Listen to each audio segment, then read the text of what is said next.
예, 법무장관님께 질문 드리겠습니다. 장관님, 이게 며칠 전에 문화일보 기사인데요. 검수완박 권한쟁의 심판 필요시 10번이고 나갈 것, 장관님 말씀이 보도가 되어 있습니다. 이거 사실이겠지요? 보도 내용은? 뭐 나갈 거냐고 질문하길래 필요하다면 얼마든지 나가겠다는 취지로 말했습니다. 실제로 나가실 생각이 있으십니까? 저는 공무원이고 이 권한쟁의 심판이 굉장히 중요하다고 생각하기 때문에 필요하다면 얼마든지 나갈 생각입니다. 그 심판 청구서에 다 써서 내신 거 아니에요? 뭐 나가서 구두 변론 하셔야 될 필요성이 있으시다고 보시는 거예요? 보통 서면을 내더라도 변호사가 나가서 설명하지 않습니까? 네. 그 청구서는 다 확인하셨습니까? 청구서가 한 번 그 자료 이외에도 좀 문서가 더 나간 걸로 아는데요. 네. 제가 아주 모든 걸 다 보진 않았습니다만 전체적인 개괄적인 내용을 봤습니다. 네. 그 장관님 이미 검사가 아니고 앞으로도 검사할 생각 없다고 말씀하신 적이 있죠, 국회에서. 맞습니다. 예, 제가 행정부서의 장으로서 질문을 드리겠습니다. 대통령령으로 시행령으로 법률을 되돌릴 수는 없지요.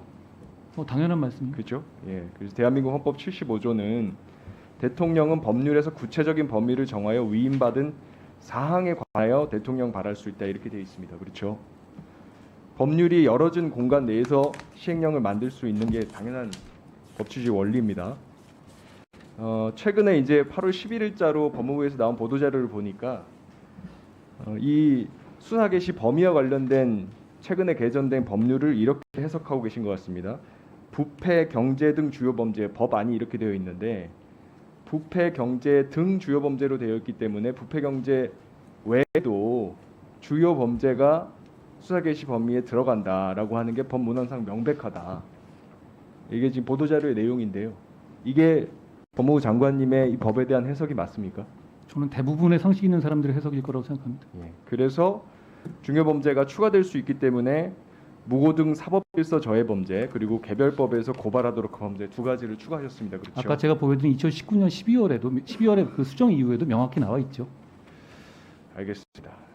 그런데 이 6월 27일자로 헌법재판소에 접수된 권한쟁의 청구서, 이 청구서 장관님이 청구인으로 돼 있습니다. 근데 여기에 보면 이 법에 대해서 이렇게 해석하고 있습니다.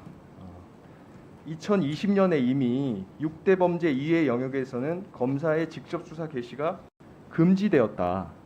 그리고 2022년의 법을 통해서 이러한 직접 수사 범위 축소는 더욱 심화되었다. 어떻습니까? 이 법 해석이 그 법에 따라서 과거 정부가 만들던 시행령에 따르면 저렇게 된다는 뜻입니다. 그래서 그 시행령을 제가 이번에 바꾼 정상화시킨 것이고요.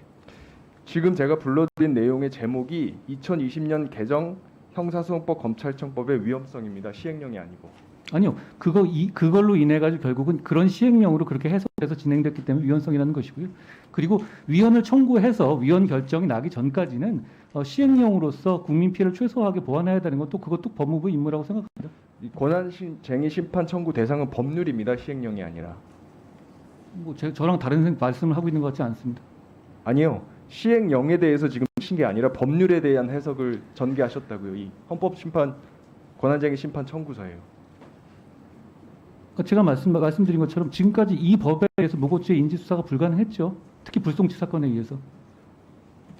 법이 그렇게 해석된다라고 권한쟁의 심판 청구서에 써 있는데 이 보도자료에는 이 법에는 부패 경제 범죄 이외에 다른 주요 범죄도 시행령으로 허용할 수 있도록 해석된다라고 써 있기 때문에 두가 법에 대한 해석론이 동시에 존재할 수가 없습니다. 아닙니다. 그게 그 법률 자체의 위헌성을 다투는 측면에서 보는 것과 이 법을 시행한다는 걸 전제로 해가지고 만드는 시행령은 다른 내용이죠. 그리고 그 법률이 관계없이 그게 어떻게 다르죠? 법이 하나인데.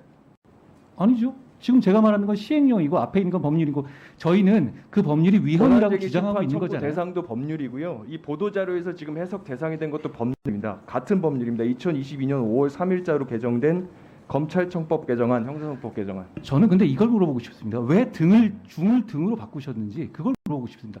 그렇게 법을 만들어 놓으시고 거기에 대해서 맞게 시행령을 만들었는데 그걸 중으로 읽어달라 이렇게 얘기하시면 안 되죠. 그런 질문을 하는 게 아니고요. 그러니까 법무부의 이 법에 대한 해석이 지금 바뀐 것이냐는 취지의 질문입니다. 6월 27일자로 권한쟁의 심판 청구를 할 때 청구서에 기재되어 있는 내용과 8월 11일자 보도자료에 기재되어 있는 내용이 서로 모순된 게 명백해 보입니다. 아니 그렇지 않습니다. 권한쟁의 심판은 그 법률 자체의 위헌성의 이유를 설명하는 내용인 거고요. 그리고 저희가 시행령은 이 법률이 그럼에도 불구하고 시행되었을 경우에 대비한 것이기 때문에 그 로직이 다르죠.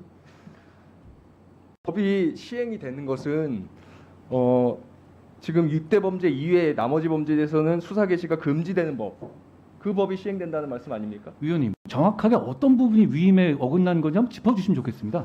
아니, 위임에 그렇게 어긋나는 게 변죽을 아니고요. 울리지 마시고 구체적으로 뭐가 잘못된 것인지를 설명해 주셔야지. 지금 그냥 무슨 법무부도 꼼수다 이런 말 하지 마시고요. 법무부도 법을 해석하는 기관이기 때문에 이 법률에 대한 해석론이 있으실 텐데요. 그 법무부의 해석론에 대한 질문을 제가 드리는 겁니다. 그 입법이 이 입법 자체가 문구가 그러면 의원님께 제가 이거 한번 여쭤보겠습니다. 의원님 그럼 이거 저한테 질문하시는 시간이 아니고요. 죄송하지만 아니죠. 이건 어차피 장관으로서 해석에 제 대한 질문에 부분이니까 답변을 서로 얘기할 수 있는 주셔야 부분이라고 봅니다. 국민들께서 법무부에서 이 법에 대한 어떤 해석을 가지고 있는지 이해할 수가 있습니다. 혹시 제가 하실 그럼 말씀 충분히 지금 없으신가요? 설명 들었다고 생각합니다. 지금 헌재 권한쟁의 청구서에는 이 법의 해석을 그 두 가지 나열된 범죄 또는 6가지 2020년에 나열된 범죄 이외의 범죄에 대해서는 직접 수사 개시가 금지된다라고 해석된다는 표현이 70차례 정도 등장합니다. 그 이후에 금지 시행이 18번, 불가능 12번, 축소 10번, 제한 30번. 이게 6월 27일자로 제출된 문건이고요. 그 당시에 장관님께서 기자들 앞에서도 이 법은 명백히 헌법 법률의 한계를 넘었다라고 말씀을 하시면서 그 취지를 똑같이 설명하셨습니다. 그런데 지금 8월 11일자로 시행령 만드시면서는 똑같은 법인데 수사가 금지되는 게 아니라 다른 일도 허용된 법이다라고 말씀을 하고 계십니다. 행정도 일관성이 있어야 하지 않습니까? 저는 일관성 있는 말씀 드리는 거고요. 저는 그 법이 위헌이라는 싸움을 함과 동시에 그 법이 살아있음을 전제로 해서도 국민 피해를 최소화하는 시행령을 그 법의 위임 범위 내에서 정확하게 만든 거란 말씀드리겠습니다.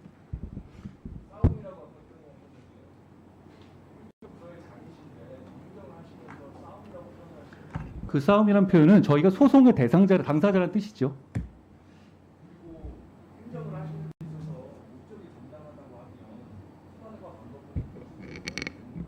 아니 제 말씀은 그러니까 이 등 중이 어떻게 해석하시길래 저한테 잘못됐다고 말씀하시는지 구체적으로 말씀해 주시면 좋겠습니다. 여기 보면 의원님들 140명이 전부 다 그 수정 이후에다가 찬성하시지 않았습니까? 대통령령으로 수사 개시 범위를 정할 수 있게 하겠다. 기타 필요한 경우에. 그럼 거기에 대해서 해석이 어떻게 달라지는 것인지 말씀해 주셔야지 이게 꼼수다 뭐다 이렇게 우회하지 마시고 구체적으로 뭐가 잘못되신 건지 말씀해 주셔야 좀 건설적인 논의가 가능할 것 같습니다.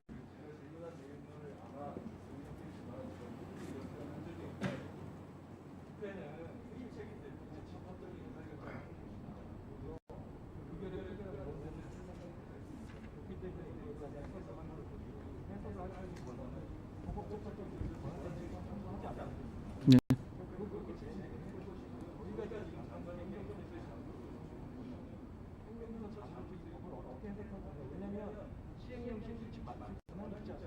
네.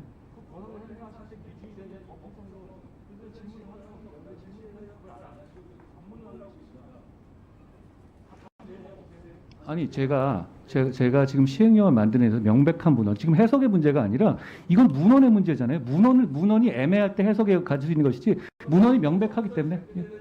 자, 이탄희 아닙니다. 의원님. 저희는 그 위헌성을 강조한 내용을 말씀드린 겁니다. 예, 법무부 장관님, 제가 한 가지 질문을 드릴 텐데 이건 정말 정파를 떠나서 좀 진실되게 말씀해 주십시오. 이원석 후보자가 김현보 감사관에게 수사 정보 준 이유가 영장에서 법원의 협조를 얻기 위해서였습니까?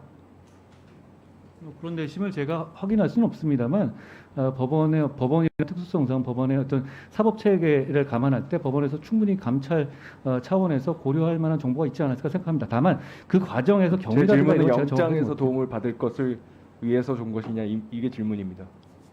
저는 그렇지는 않다고 봅니다. 알고 계시는 내용에 의하면 그것과 다릅니까? 무슨 말씀이시죠? 장관님이 쭉 이원석 후보자가 김영호 감사관에게 수사 정보 준 이유에 대해서 오늘 말씀 주신 내용을 제가 쭉 메모를 했는데요. 쓰신 표현들이 판사 수사의 특수성이 있었다. 영장이 어차피 법원으로 청구되지 않냐. 수사 결국 성공하지 않았냐. 이 말씀들을 주셨어요. 제가 그래서 혹시나 해서 여쭤보는 겁니다. 법원에 대해서 설명해서 오해가 없어야 하는 상황이었다라는 점을 말씀드린 겁니다. 알겠습니다. 뭐 아시다시피 장관님 기소하셨던 그 사건의 공소장에도 이 정보들이 법원 행정처에 들어가게 되면 영장 전담 판사에게 부당한 개입이 있을 수 있다. 이것은 있어서는 안 된다라는 내용이 명시돼 있습니다. 어떤 말씀? 저 위원님도 사실 거기 조사를 받으셔서 아시지 않습니까? 어떤 사안을 말씀하시는 거예요? 아니 지금 이번에 신광열 부장판사 기소한 사건 공소장에 있는 내용 제가 말씀드린 겁니다. 그래서 이원석 후보자가 김용구 감사관에게 만약에 같은 취지의 영역 행사하기 위해 수사정보 정보였다고 하면 제차 안 하셨을 거라고 저도 믿고 싶습니다. 감찰 담당관이었다는 점을 좀 깊이 생각해 주십시오. 자, 최근에 사면 관련돼서 장관님께서 정치인 사면을 관련해서 대통령께 의견을 드린 게 있다라는 취지의 보도가 몇 건 있었습니다. 알고 계시죠? 보도는 봤습니다. 네. 그 보도들의 사실에 부합하는 부분이 있습니까? 사면은 대통령의 고유 권한이고 저는 스텝으로서 중간에 의견을 드린 것은 있습니다만 제가 구체적으로 어떤 의견을 드렸는지 밝히는 것은 적절하지 않을 것 같습니다. 당시에 경제인 관련돼서는 의견 밝히신 게 없습니다. 제가 충분히 답을 드렸다고 생각합니다. 저는 사면에 관해서는 참모일 뿐이고 그리고 대통령의 결단입니다. 네. 이번에 경제인 4명이 사면 대상이 됐습니다. 알고 계시죠? 4명뿐이 아니라 많죠. 주요 경제인 4명 이렇게 법무부에서 보도자료 낸 거에 4명이 이렇게 특정이 돼 있는데 소위 말하는 대기업 관련한 사람은 4명으로 한정했습니다. 네. 이 중에 강덕수 전 회장 이분이 사면이 되면 경제 활성화를 통한 경제의 극복에 도움이 됩니까? 개별적인 사면이라든가 이런 거에 대해서는 제가 이유를 충분히 드렸고요. 하나하나에 대해서 이 사람이 어떻게 행동할 것이 이런 거는 정치적인 판단입니다. 사면은. 장관님께서 쓰신 브리핑 당시에 쓰신 워딩이 경제 활성화를 통한 경제의 극복을 위해서 이재용, 신동빈, 강덕수, 장세주 석방한다는 취지로 말씀을 하셨는데요. 아시다시피 강덕수 회장 지금 나와도 할 수 있는 게 없습니다. 그렇죠? STX 그룹은 이미 해체가 됐습니다. 장세주 동국제강 회장 이분 장관님 직접 수사했던 분이죠. 이분들 대부분 제가 수사했습니다. 네. 회사 돈 빼돌려서 원정 도박하셨던 분인데요. 지금 동국제강 입찰 담합으로 검찰 고발돼 있는 상태입니다. 이분도 하실 수 있는 게 별로 없습니다. 신동빈, 이재용 두 분도 사실은 논란이 많습니다. 신동빈 회장은 예전에 2018년에 집행유예 판결 받았을 때 앞으로 7만 명 고용하겠다 발표했었습니다. 혹시 그 고용 계획 어떻게 이행되는지 알고 계십니까? 그건 제가 챙겨보지 못했습니다. 오히려 근로자가 감소했습니다. 전혀 이행되지 않았습니다. 그런데 이번에 다시 또 사면이 됐습니다. 이재용 전 회장 아시다시피 삼성바이오로직스 분식회계 사건 지금 재판 중입니다. 그렇죠. 분식회 관련돼서는 장관님도 일가견이 있으시지 않습니까?